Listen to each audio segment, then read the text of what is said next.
Sometimes children experience challenges that stem from a fear, discomfort, or unpleasant sensory experiences associated with toileting. Toilets can be noisy, smelly places. The child may think their hands will get too close to icky sensations, or they may not like the feeling when wee or poo leaves their body. They might feel exposed or uncomfortable going to the toilet in front of others in an open-plan early childhood facility. Or they may have had a past negative experience when toileting, such as constipation or embarrassment from having accidents. Children might even feel physically unstable on the toilet.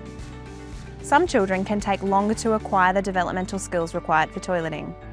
It is not possible to explicitly teach a child to identify and respond before they need to do a wee or poo, as it relies on sensory and proprioceptive systems that develop in their own time.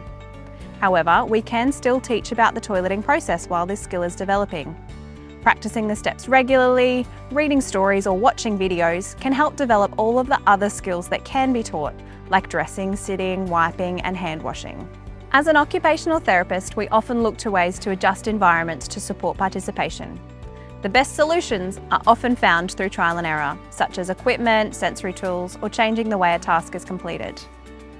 Adjusting the sensory of an environment for toileting can be quite simple. You could look to change the touch sensation for children by getting them to wear gloves when they wipe, or you could encourage them to put on headphones to dampen noise. You could even add a preferred smell to the room or on the child's clothing. Some children may have motor or physical challenges that can make it difficult for them to complete the steps to successful toileting. If their physical needs are complex, your first step should be to seek out advice from their therapists or medical professionals.